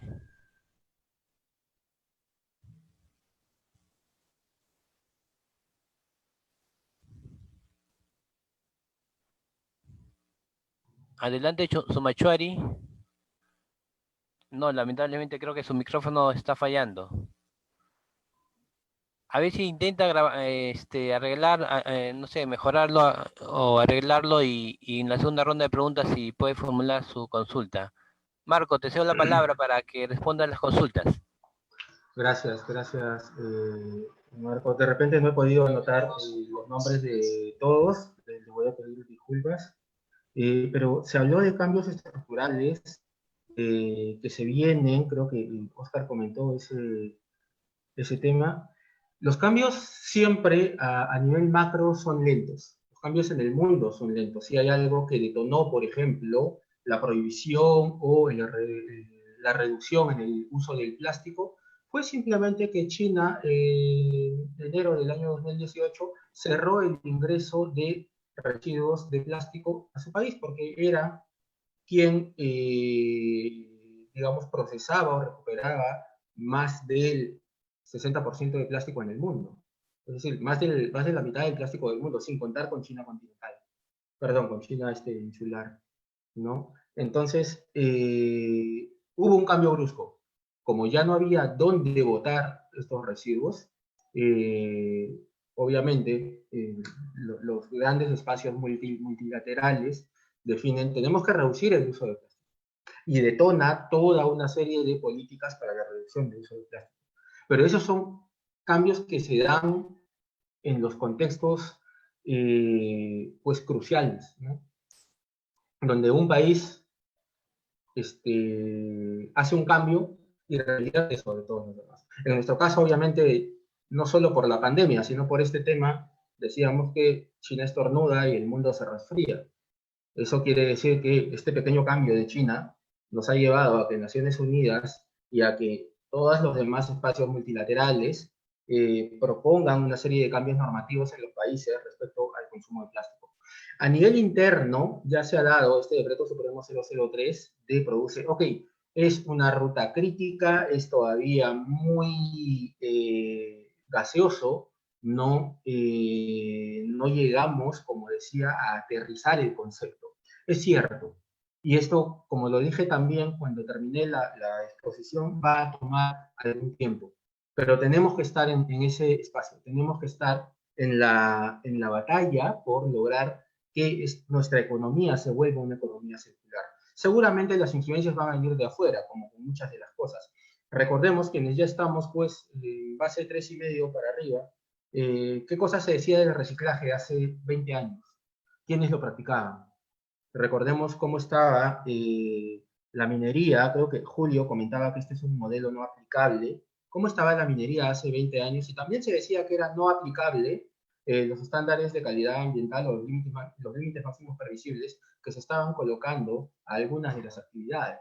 Decían que no era aplicable el aprovechamiento de algunos recursos. Hay una industria minera que utiliza más de 12.000 galones cada 2 semanas de aceite industrial usado para la fabricación de explosivos. Eso, en el contexto anterior, antes de la modificatoria de este decreto legislativo 1278, era aprovechamiento de material de descarte. Hoy no lo es, por ejemplo. O sea, se ha generado un cambio normativo que desincentiva este aprovechamiento de material de descarte, porque ya no lo considera material de descarte, simplemente sería una optimización de proceso. Y sí, es cierto, es una optimización de proceso, pero ¿qué pasaría si, por ejemplo, ya hablando de aprovechamiento de material de descarte, yo quiero que por este aprovechamiento de material de descarte me permitan tener un acuerdo de producción limpia? En el contexto de esta modificatoria ya no lo voy a poder realizar, porque no es aprovechamiento del material de descarte, porque lo estoy haciendo en el mismo proceso. Y la modificatoria de este decreto legislativo, el 1501, lo que dice es, si es que el recurso o el material o el subproducto se aprovecha en el mismo proceso, ya no es aprovechamiento del material de descarte. Entonces, por algunos lados hemos avanzado. Produce ha sacado esta normativa, el DS 003, sin embargo, la modificatoria del decreto legislativo 1278 dado por el DS 1501 hace ver que podríamos tal vez haber incorporado algunas condiciones más, ¿no? Sobre cómo aprovechar el material de descarte. Alguien habló, creo, del marco normativo como herramienta para la economía circular. Y claro que sí, el marco normativo es una de las principales herramientas. La otra principal pilar fundamental somos los consumidores, ¿no? Que decidimos qué consumir, qué usar, cuándo comprar. Ya lo hemos dicho en la parte final de la exposición. Y dentro de este marco normativo, ciertamente, no podemos esperar tal vez los grandes cambios. Y yo entiendo la frustración que hay en todos nosotros cuando decimos, pero no se ha hecho nada, pero todavía es muy declarativo. Pero tenemos que ir tal vez un poco más abajo. Si alguno me sigue por redes sociales, yo he grabado un video justamente diciendo cómo los gobiernos locales pueden hacer cambios incorporando elementos de economía circular, sobre todo con la promoción del desarrollo económico local, con los negocios locales, con generar, por ejemplo, una red de ciclovías que permita el uso de movilidad sostenible, manteniendo estas ciclovías. En Holanda Ya las ciclovías, por la rotación, por el peso y por la presión a la que son sometidas, generan energía. Por ejemplo, o sea, técnicamente es posible. El tema es cómo nos vamos adaptando. ¿Y quién ha hecho esa innovación en Holanda? No ha sido el gobierno central, ha sido un municipio. Entonces, los municipios pueden promover el desarrollo económico local a través justamente del impulso de estos emprendimientos locales basados en la servitización de productos. Te alquilo el taladro, te alquilo la bicicleta, te alquilo el scooter, te alquilo la computadora. Basados en la reparación, reparo la computadora, reparo el celular, reparo una serie de cosas. Pregunta, ¿se necesita cambiar una ley a nivel del Poder Ejecutivo para eso? No, se necesita que los gobiernos locales incorporen estos criterios y que los pongan en práctica, pero a su vez se necesita que el consumidor cambie. Entonces, propiciar ese cambio en el consumidor es responsabilidad de nosotros como especialistas, pero sobre todo del gobierno local. El gobierno central o a nivel nacional se estarán haciendo seguramente algunos cambios y siempre sabemos que son un poco más lentos. Debemos tener paciencia, sí, en ese sentido, pero no perder la fe y sobre todo involucrar este conjunto de criterios a los gobiernos locales, ¿no? Lo otro es que me decían que no era posible. Bueno, por ejemplo, un botón. Hay cementeras que ya van a pasar a usar neumáticos fuera de uso, NFU, como fuente de combustible. Tienen que hacer un cambio en su horno, obviamente, para meter a coprocesamiento esos neumáticos. Sí, les va a costar, sí, pero ya están dispuestos a hacerlo. Ya están dispuestos a hacerlo. Esta empresa minera que les digo, aprovecha más de 12.000 galones cada 2 semanas para, más de 12.000 galones de aceite residual pesado, obviamente, para generar un insumo de explosivos. Entonces, no es que no se pueda, sí se puede, el tema está en la decisión que se debe tener. ¿La legislación a nivel nacional va a demorar? Sí, va a demorar. Entonces, ¿qué se puede ir haciendo? Partiendo de lo local y de los consumidores. Luego, Aldair hablaba de si se tiene que pasar necesariamente por el reciclaje para la economía circular o si la economía circular puede involucrar el reciclaje. Sí, sí la involucra, pero lo que decía es que en este momento la percepción, al menos mía, y discúlpenme si estoy equivocado, pero la percepción es que estamos haciendo creer que el reciclaje es economía circular, y no es así. Como hemos visto, y permítanme, no sé si tengo todavía los slides proyectados, hemos visto que el reciclaje es una de las últimas etapas, ¿correcto? Es una de las últimas etapas. No está fuera de la economía circular. Miren, aquí está.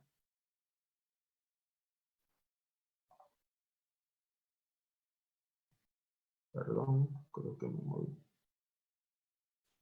No está fuera de la economía circular, ¿correcto? Pero miren que está en la última capa. Es decir, es la última opción de la economía circular. Perdón. Es la última opción de la economía circular. Antes que tengo la reutilización, el mantenimiento, la repotenciación, etc. Y luego Jorge creo que comentaba de un cambio en el 100% de los procesos. No, por ejemplo, hay una industria pesquera en Chincha, no voy a mencionar el nombre. Esta industria pesquera ha optimizado su tratamiento de aguas residuales. Tenía problemas con la floculación, es decir, con hacer que las micropartículas ya en el tratamiento de su agua se junten y sedimenten. Entonces hizo un cambio en su proceso de tratamiento de aguas y ha generado ahora un lodo que es aprovechable para la generación de alimento de aves. O sea, sí hay un aprovechamiento y sí es posible, lo he hecho. Una mediana industria pesquera y una empresa minera grande. O sea, a todos niveles es posible. El tema es querer hacerlo. ¿Ha hecho un cambio en el 100% de su proceso? No. No ha hecho un cambio en el 100% de su proceso.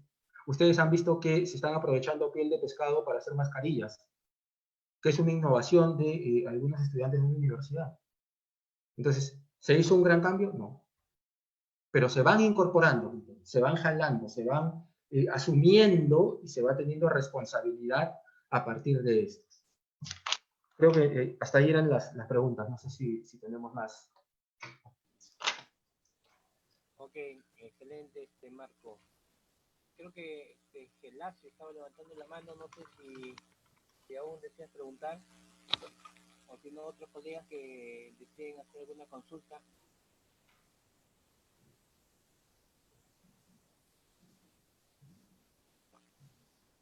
Ok, yo creo que entonces vamos a terminar el taller. Solamente quiero compartirles una lámina.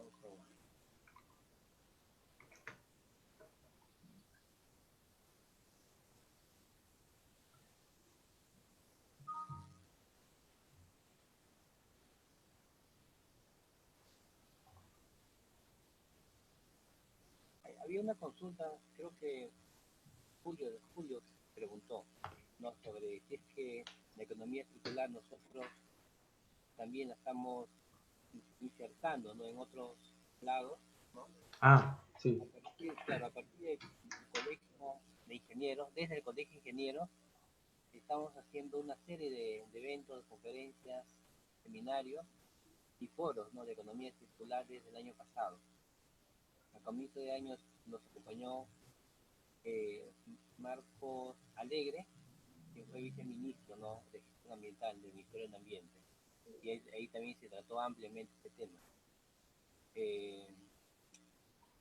Este año teníamos planificado un evento presencial, ¿no? Y justamente era un primer congreso de ingeniería y ciencias ambientales enfocado al cambio climático y economía circular en actividades extractivas. Este evento ya no va a ser físico, ya no va a ser presencial, sino va a ser un congreso virtual, ¿no? Un congreso virtual que va a ser del 16 al 20 de noviembre de este año. Ya estamos trabajando con la organización de este evento, donde van a haber conferencias internacionales, nacionales, mesas técnicas, trabajo de investigación, póster, pronunciamientos y reconocimientos, ¿no? Ya nos han confirmado varios ponentes internacionales, ¿no? Que van a participar de manera virtual. Yo creo que esta es una gran oportunidad que hoy tenemos para cambiar ciertos paradigmas, para que el mundo sea diferente hasta de lo que hemos tenido hasta ahora, ¿no? Todos estamos involucrados en este proceso. El soporte técnico de colegios de ingenieros, de sus ingenieros, no va a ser fundamental para lograr esos cambios. Nada es fácil al comienzo, pero si todos ponemos nuestro granito de arena con seguridad podemos lograr más cosas, ¿no? Este evento, yo les invito próximamente a que puedan ustedes participar, ¿no? Tal vez presentando algunos trabajos de investigación o simplemente como asistentes, ¿no? Por otro lado, la próxima semana estamos celebrando no solamente el Día del Ingeniero Ambiental, ¿no? Sino el Día Mundial del Ambiente. Y vamos a tener 2 días de eventos desde las 6 hasta las 9 de la noche, tanto el 4 como el 5 de junio. Vamos a tener el primer día un foro virtual, ¿no? Con ingenieros ambientales de muchas, que se han especializado en muchos campos del saber, ¿no? De los sectores productivos, ¿no? Y se van a analizar los avances de la ingeniería ambiental, los desafíos, ¿no? Cuáles son los compromisos que actualmente tenemos y hacia dónde es que queremos ir, ¿no? Eso va a ser el día 4 de junio. Hay 10 especialistas, ingenieros ambientales de diferentes universidades que han sido muy reconocidos en su campo laboral y van a compartir esas experiencias. Y el día central, el día 5 de junio, vamos a tener a ponentes internacionales, también a nacionales, ¿no? Para tratar temas de salud, agua, energía y residuos sólidos enfocados a una economía circular. Este es un proceso, como ya les dije, muy arduo, muy fuerte, pero poco a poco ya muchas universidades se están involucrando, ¿no? Como la Universidad Científica del Sur, ¿no? La Universidad Privada del Norte y otras, que también están haciendo eventos sobre economía circular. Hasta un año atrás, 2 años atrás, era muy poco conocido este tema, ¿no? Este tema sí, en Europa es ampliamente conocido, tiene más de 15, 18 años. Nosotros todavía no hemos avanzado mucho, ¿no? Pero sí es sumamente importante que nosotros como colegio también, como colegio ingenieros, podamos compartir, ¿no?, esta clase de eventos, ¿no?, para ayudar a tomar conciencia sobre lo que está sucediendo, ¿no? El día 5 de junio nos va a acompañar especialistas de Brasil, una especialista de Brasil, de Colombia, de España y también de Perú. Van a haber 5 ponencias, ¿no? Y también unos expertos panelistas, ¿no? Que próximamente, seguramente mañana ya se va a lanzar los flyers respectivos, ¿no?, para que ustedes también puedan participar y puedan compartir con todos los que bueno, me toca cerrar el evento. Agradezco bastante a Marco Tinoco, que es un colega, amigo, ¿no?, muy involucrado en el tema de los residuos sólidos, ¿no?, en el tema de economía circular, y agradezco a todos ustedes su participación en este seminario virtual y esperamos que nos acompañen la próxima semana, tanto en el Día Mundial del Ambiente como el Día Nacional del Ingeniero Ambiental. Gracias a todos y buenas noches. Buenas noches. Gracias, Marco. Un Buenas abrazo. noches. Un abrazo. Buenas noches.